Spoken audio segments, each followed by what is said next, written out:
the Big Rich Live on the Mic radio show on YouTube. Tune in every Saturday and Wednesday for hot news and opinions, you dig? Like and subscribe and follow us on Twitter at BR Live on the Mic and on Facebook and Instagram at Big Rich Live on the Mic. Join the conversation and catch that fire. Big Rich, Big Rich, Big Rich, Big. So where to begin? The bipolar goon in a padded room, consumed by the coming doom. The return of Christ at noon split the world in two. Dude pursued the cool until he ruled in 2077. His life's due. The tomb of the devil erected in my room. He resurrected and reunited with the fools, the Hutus in 94 and Ouagadougou in 2016. I see the clues, the Ku Klux Klan in the form of the neighborhood crew.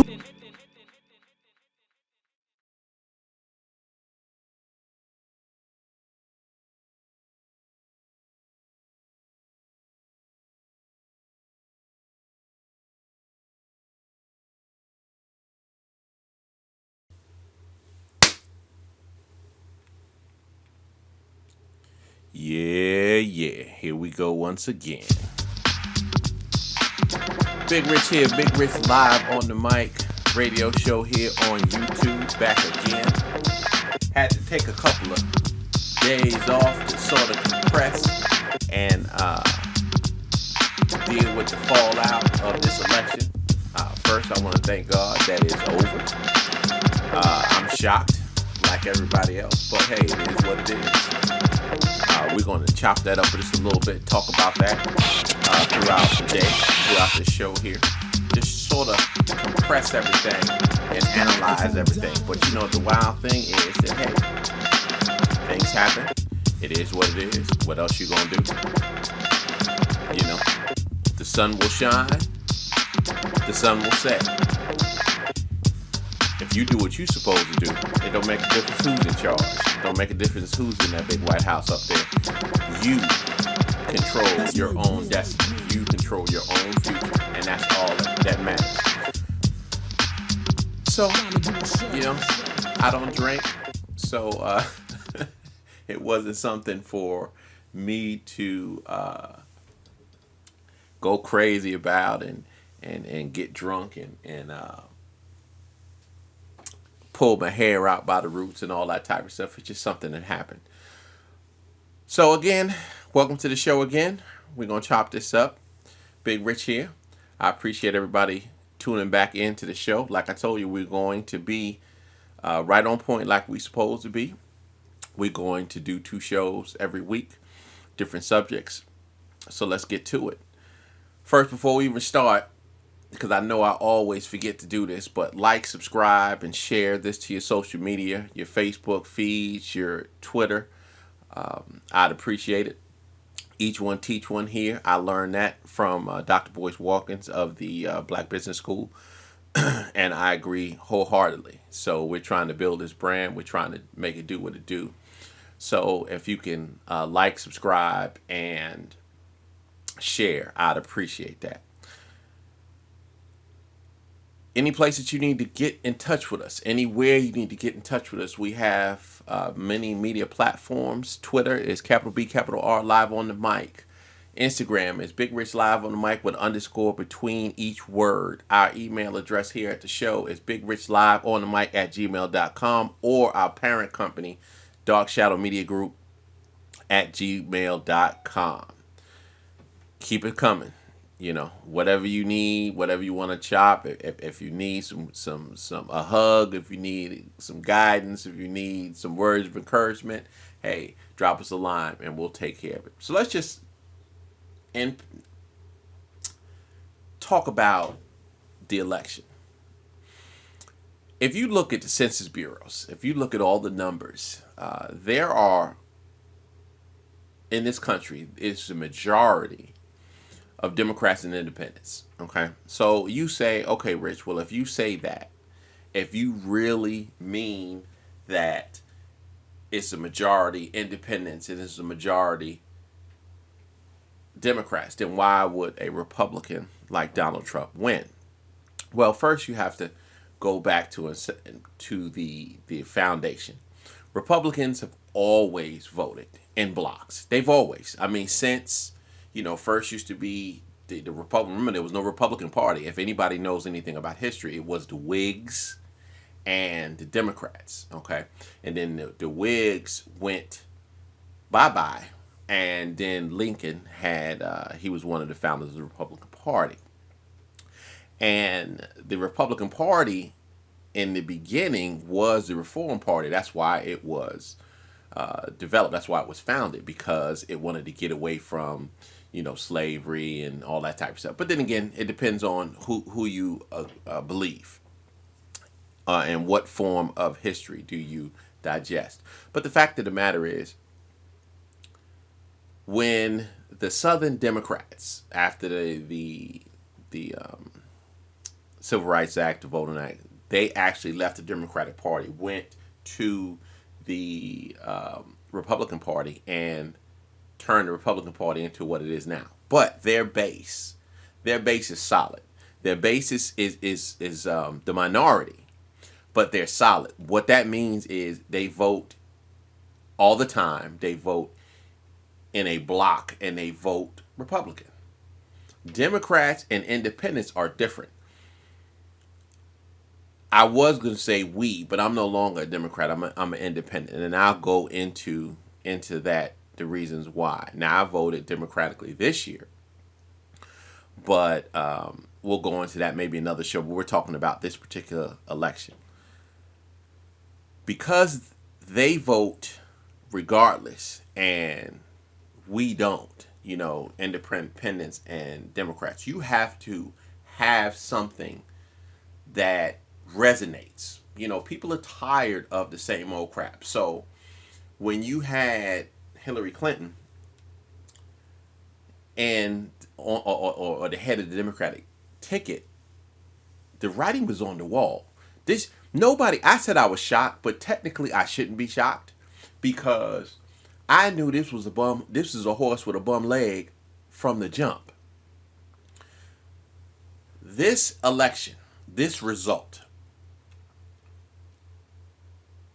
is basically the fault of the Democratic hierarchy. That is who the fault is. Okay? Not the people who didn't vote, not the people who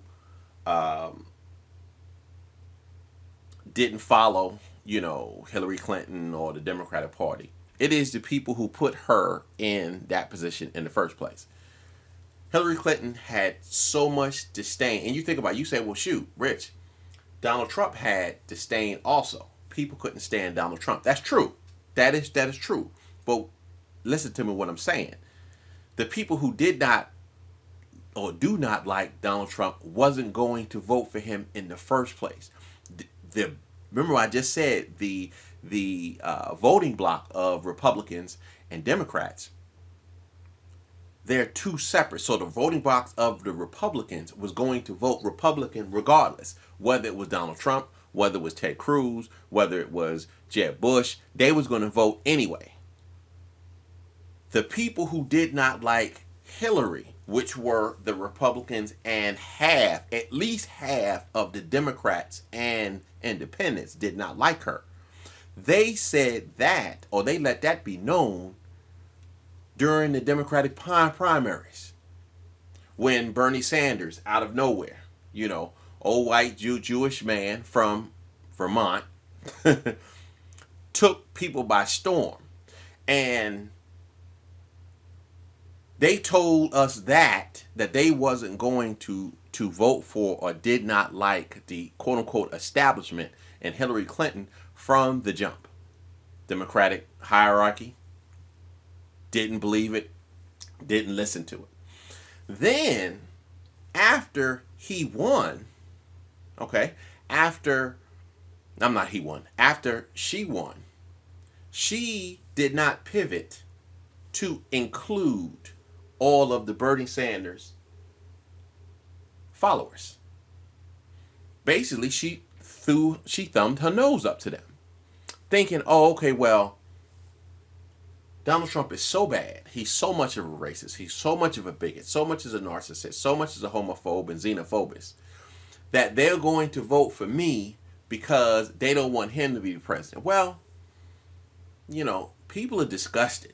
People are disgusted. And, it's so funny. I have so many, colleagues, friends, and stuff like that always bring up, people die for your right to vote and all that type of stuff. And that's 100% correct.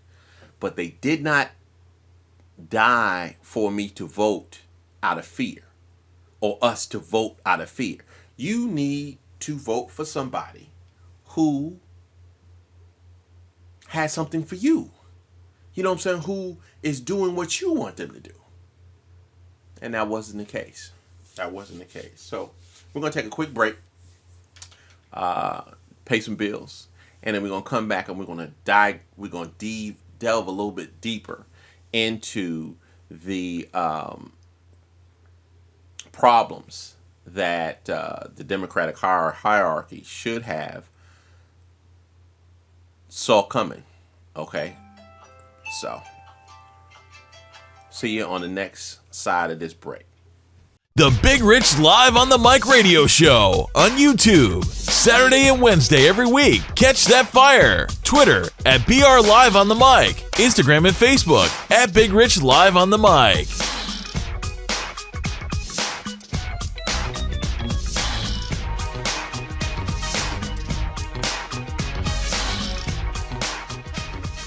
We back from this break. From that break, sorry.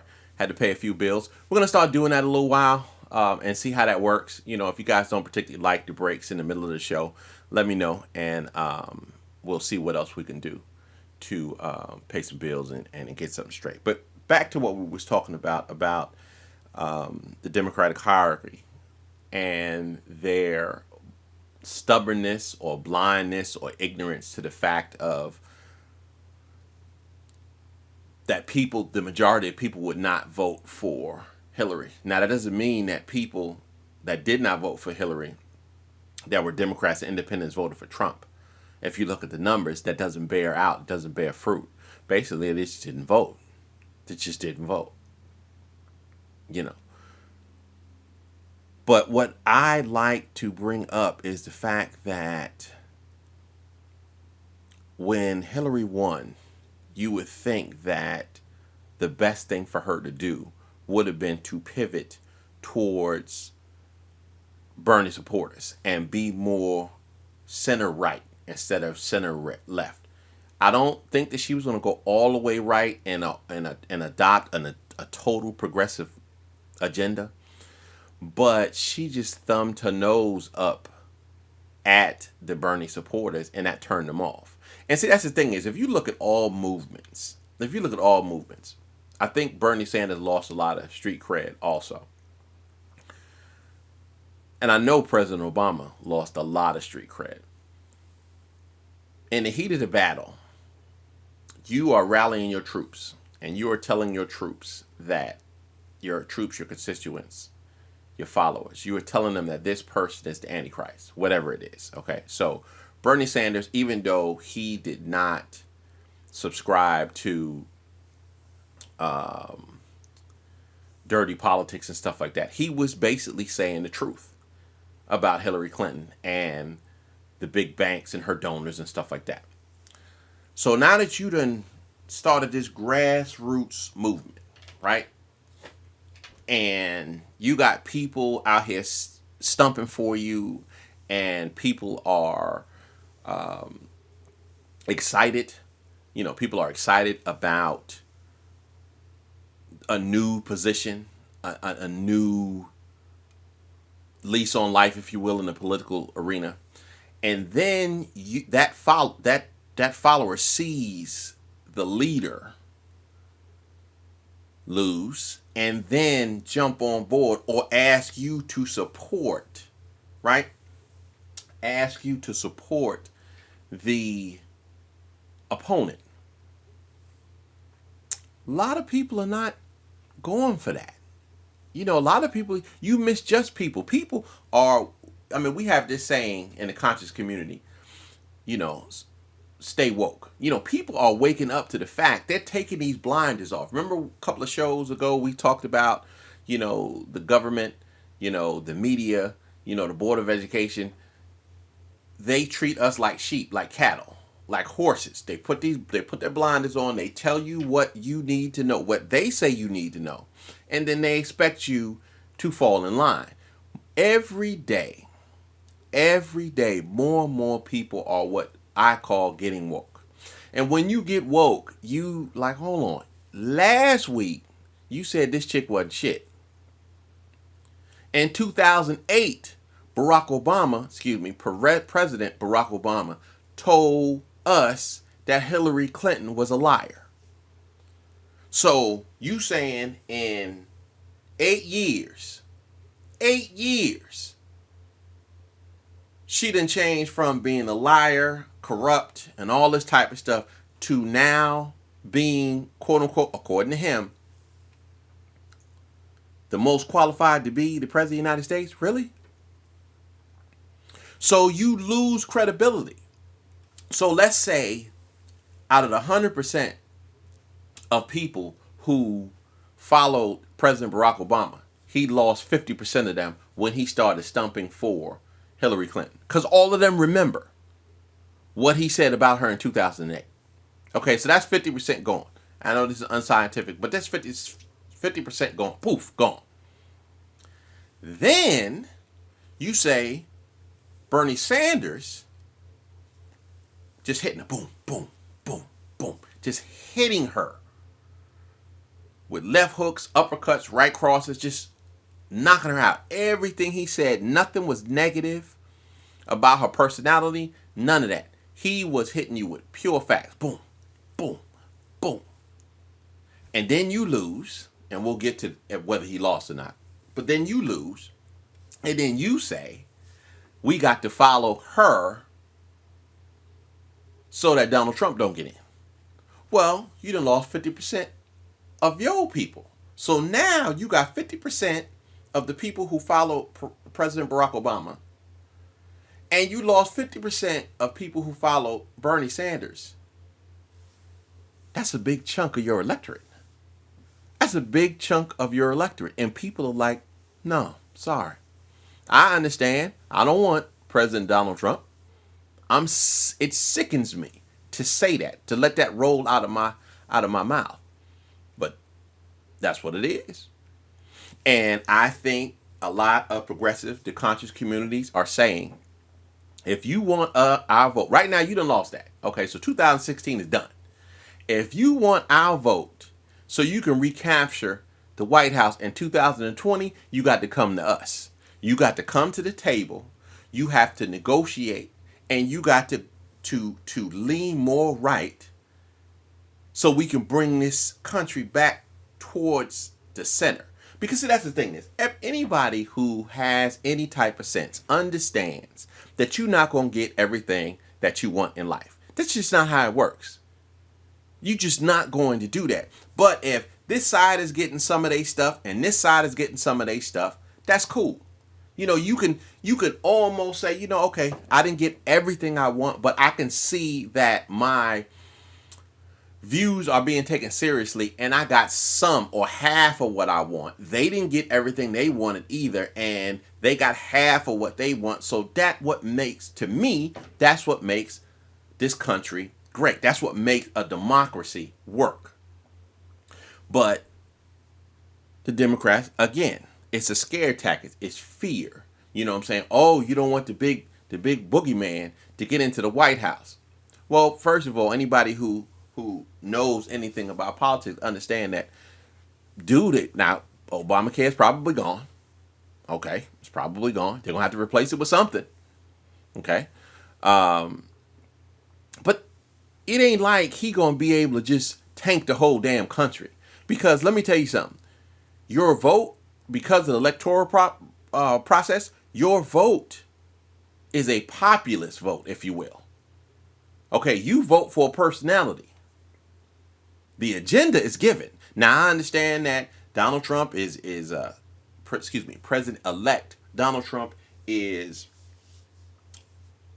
boisterous and boastful and all that type of stuff. But let me tell you something. He ain't gonna be able to do that. You know, he ain't gonna be able to just set his own agenda. You follow what I'm saying? They give you an agenda. The powers that be, they give you the agenda. You won the election, but he is going to be given the agenda. Okay? Again, I'm not trying to ease anybody's fears or tell everybody don't worry, because I mean, shoot, there's certain things to be worried about. Yes. But the fact of the matter is, it is now time, because you have been getting progressives, right-leaning liberals, that type of stuff, minorities. You have been given a shot in the mouth. You have been given the right hook, the left cross. Now it's time for you to get up off the canvas and decide what you're going to do. What am I going to do to put myself in a position to do for myself, my family, my people? Okay, what am I going to do?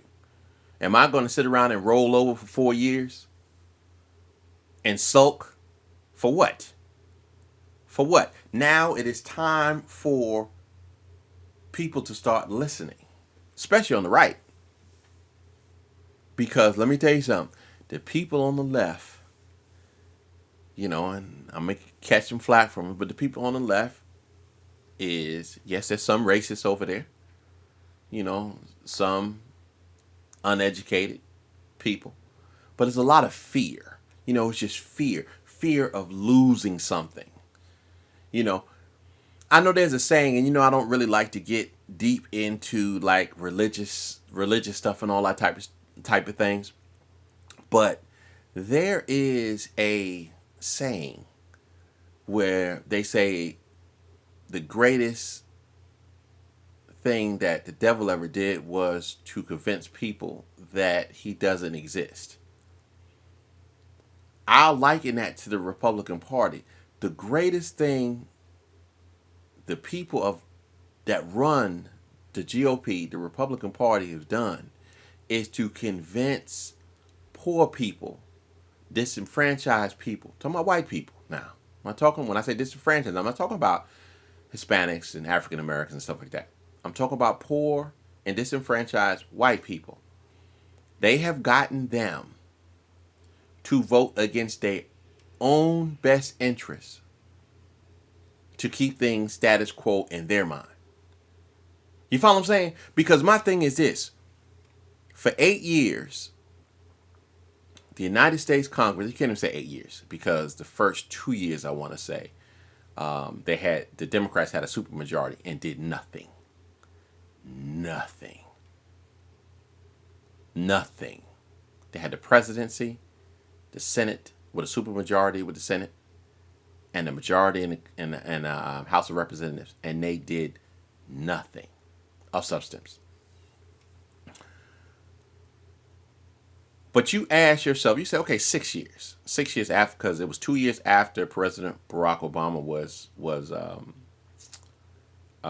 elected, that they had that sweep of the Tea Party that came in and took over the House of Representatives, and then eventually took over the Senate. You know, like 4 years, 4 or 5 years after that. But I ask you, what has the Congress, the GOP-led Congress, what have they done for your best interest? What? I mean, they voted almost 60 times to get rid of Obamacare. Waste of time and taxpayers' money. Millions of dollars on the Benghazi thing. Nothing came out of it. Wasted taxpayers' dollars. Shut down the government. And again, this is not, I'm dumping on the GOP. I'm just trying to get people to answer me. Excuse me. To answer me. To give me an understanding to what have they done with this majority to better this country.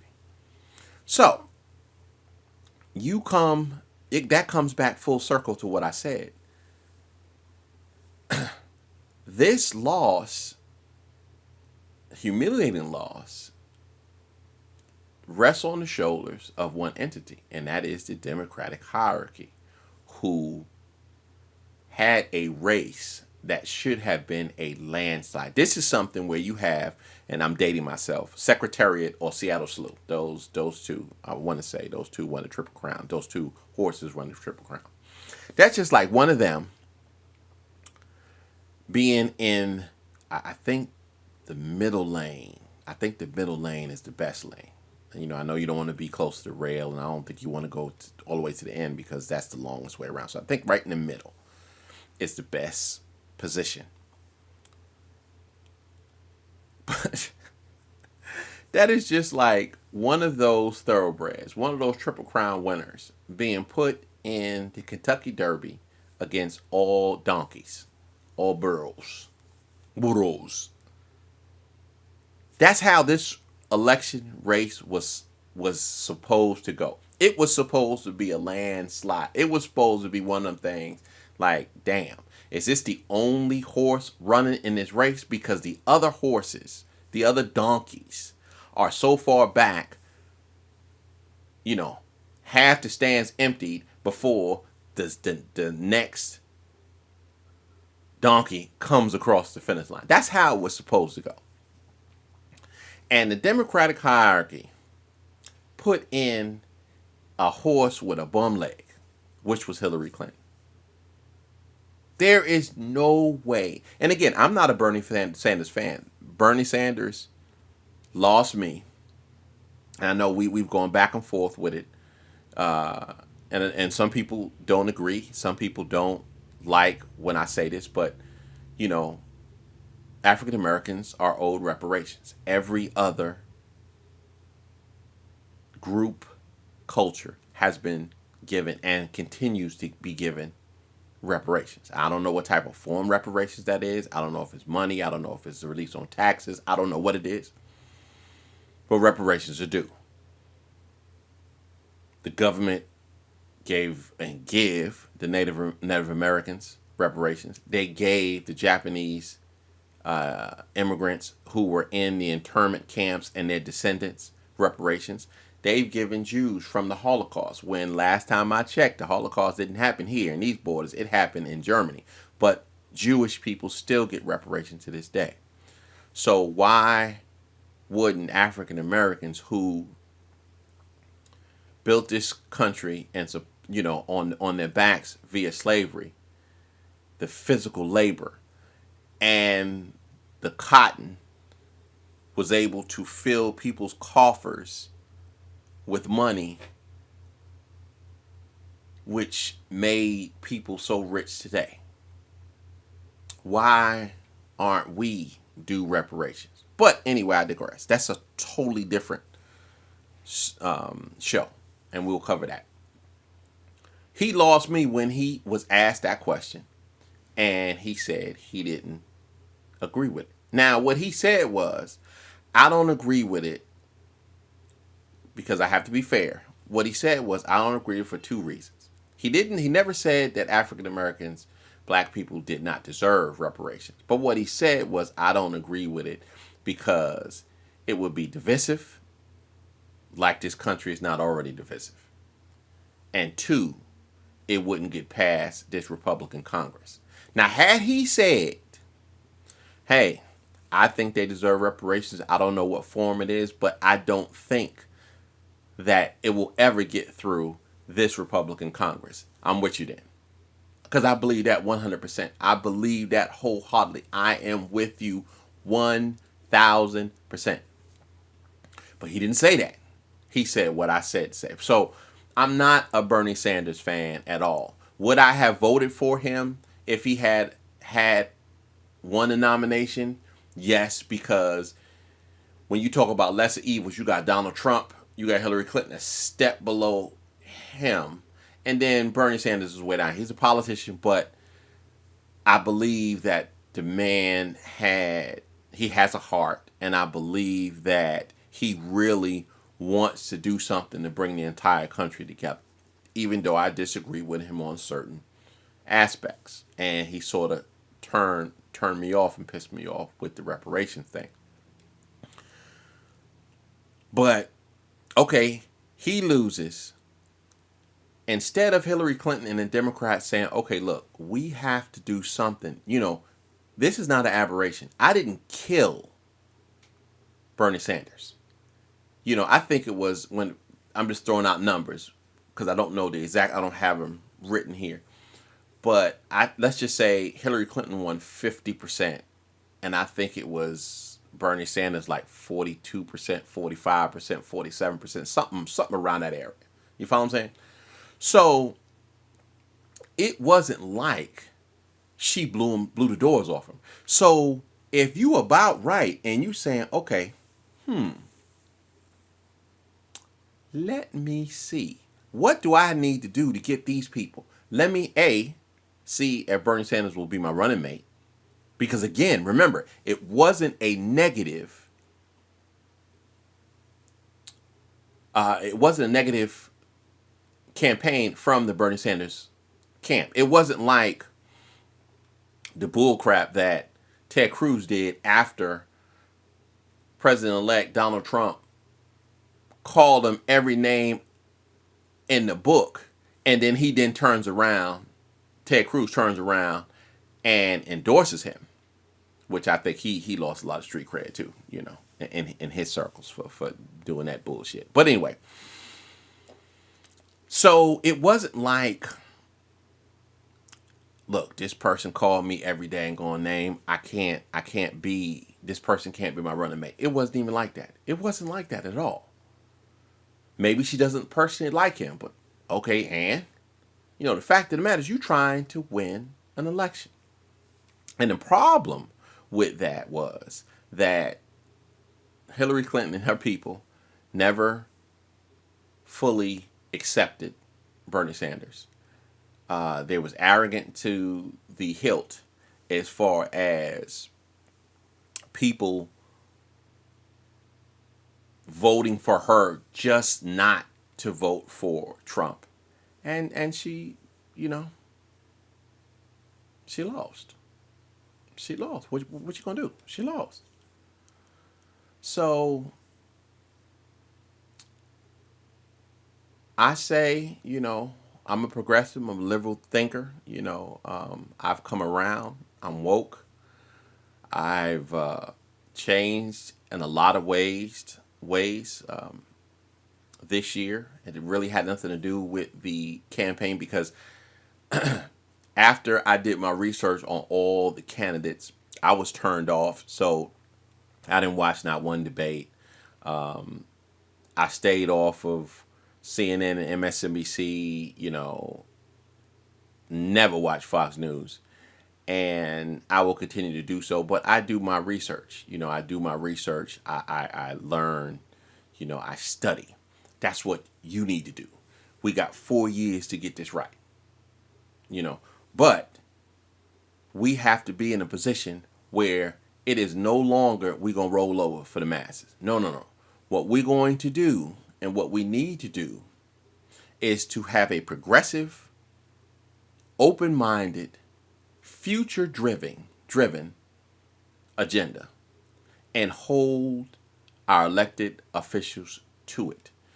You have no idea how much power you have in a collective vote. Granted, a lot of people say your vote don't matter because the electoral process is such as it is that they're going to determine who it is that's going to win anyway. To a certain extent, or to the majority of the extent, that's 100% right. But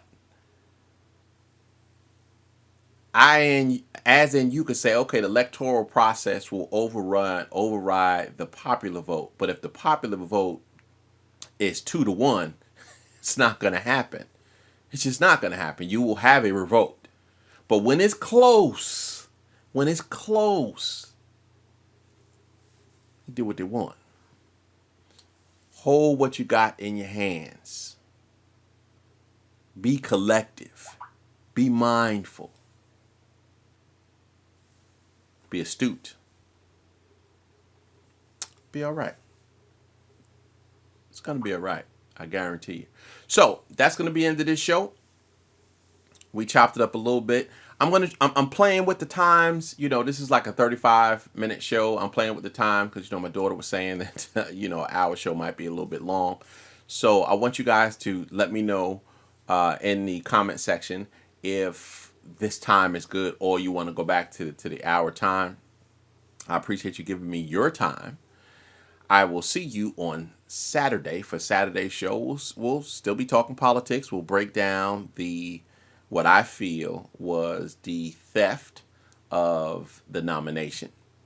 We'll break that down and chop that up.